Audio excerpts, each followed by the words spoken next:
Hi, thank you so much for tuning in to P2P Relates as we talk about all things relationships. I'm Pat Renfro, and I want to thank you if this is your first time coming to check out what we're talking about. We're always addressing different aspects of relationships. I also want to thank you if you've been coming week after week to hear what we're talking about. And I'm looking forward to more and more engagement over time. As you tell me what you want to talk about and what issues you're addressing as it relates to relationships, I would be glad to develop content for that. This week, I'm going to do a story, and I just want to share with you who I am and what motivates me intrinsically to do the P2P Relates channel. I'm from Kansas City, Missouri, and I have done things like people all my life. I remember when I was a little girl and I was thinking about what I was going to do when I grew up. And I said, whatever it is, I'm going to figure out what makes people tick. I ended up many years later going to college and graduating with a bachelor's in psychology, but honestly, I didn't do anything with it. I continued to learn about people. I worked in human resources. I did employee relations. I eventually went back to school and got a master's degree in organization development, which deals with consulting with companies, but I still always ended up doing things where I was either helping people, teaching people, loving people, interacting with people. Well, if you haven't figured it out by now, I am an extrovert. My energy comes from people. When I am around people, boy, oh boy, I'm excited. I could have stayed up all night preparing for a lecture or all night getting ready for a consulting gig. And the next day, with 2 hours of sleep, where does my energy come from? It comes from people.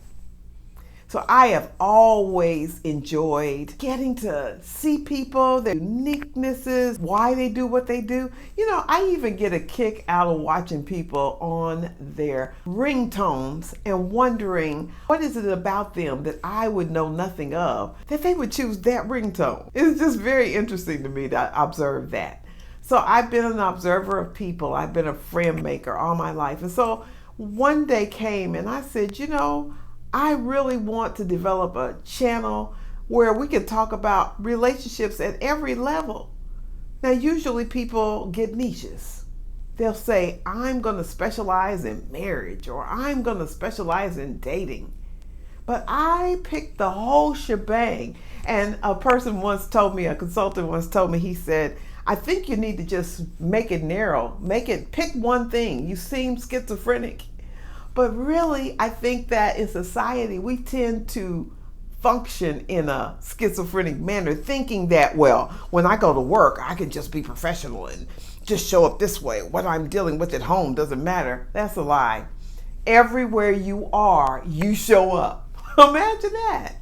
You're really not, you've got that monkey on your back even when you think you've thrown it off. Because the reality is, that's my favorite word, you are who you are everywhere you go. And so the feelings, the emotions, yes, we can manage them. We can find ways to push them down. But I'm going to tell you right now, sometimes when you get to pushing stuff down, it's going to throw up on you later. So it's really important to try to be ourselves and to bring the whole person to the party, because guess what? They're going to ride with you anyway, even if you didn't ask. I just wanted to stay with the subject of intrinsic motivation.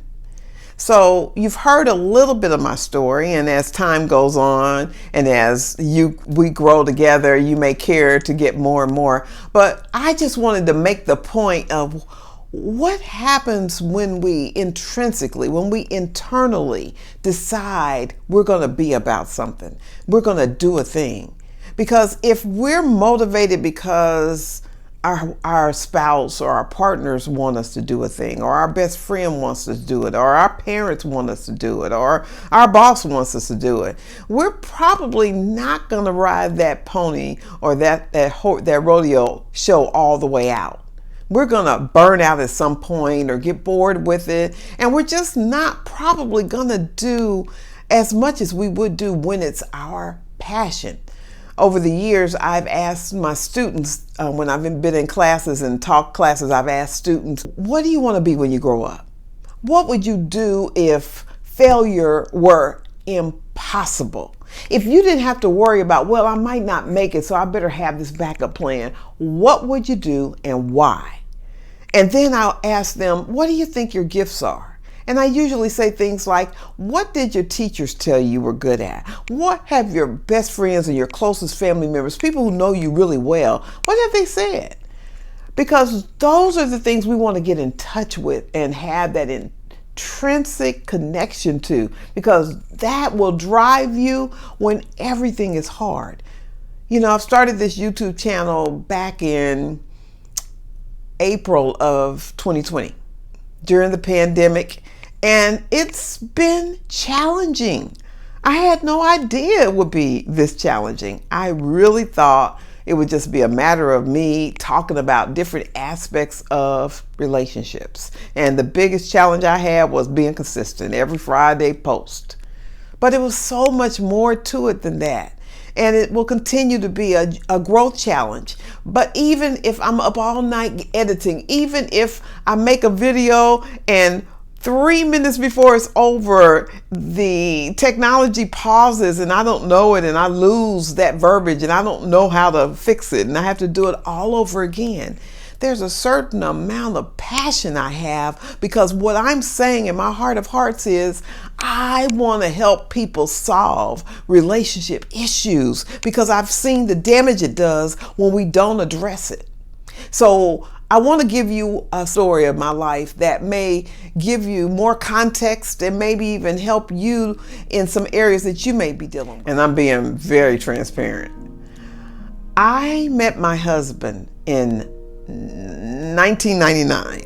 Starting out to say, but I met my husband in 1999. And it was a very unlikely scenario. In fact, I had a brother who introduced me to this man. And in fact, some of my colleagues from when I graduated from Pepperdine actually kind of like abandoned me because they were so disappointed, I think, that I had made that decision. But I just believed that our love was real and that our love was supposed to be.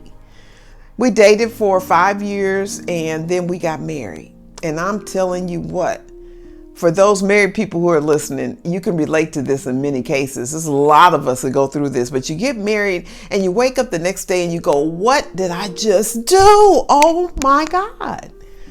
It was very difficult. Oh, it was difficult for an entire 5, if not 8 years.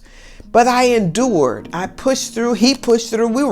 We were just dogmatically, if that's a word, determined to make this marriage work. And there were lots of slammed doors and yelling voices and very difficult things. And there were things we were just not compatible about. There were things we didn't know about marriage before we got married. And so yet here we were and we had to deal with it.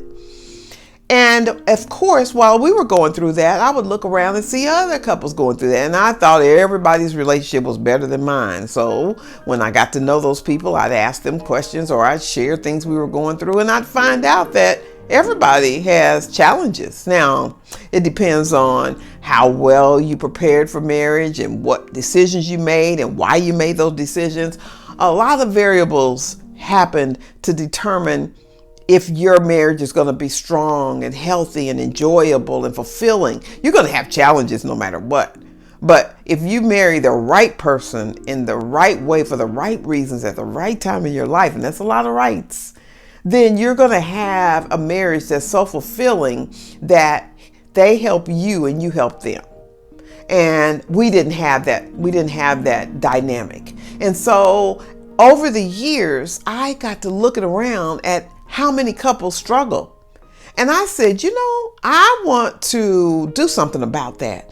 I want to add value to the young people and the single people who haven't done this yet, because I don't think society does a very good job of equipping us for how to think about making a decision to be with someone else for the rest of our lives. And as a result, there's probably 50% divorce versus marriage success. Not to mention how many people are still married, but they're not happy. It's just a commitment they made and they don't want to break that commitment.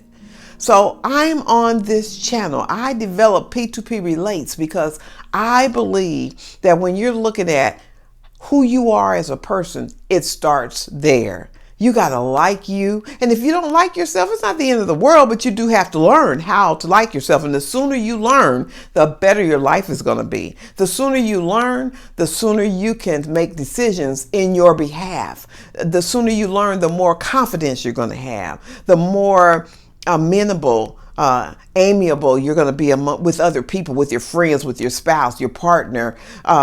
If you like yourself, you can be alone. If you don't like yourself, and you're an extrovert like I am, then you need other people so bad to complete you. We've heard that in society. She completes me.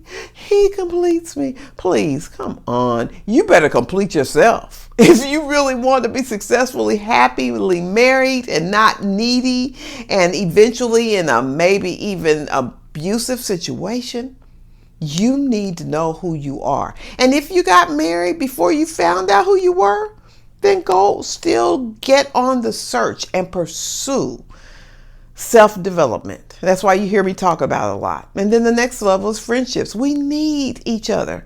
We need friends. This pandemic has done a toll on many of us, and many people have suffered in health as well as psychologically and emotionally, being separated from other people. Being in relationship and healthy relationships and knowing how to show up and knowing how to allow the other person to be who they are and not who you want them to be.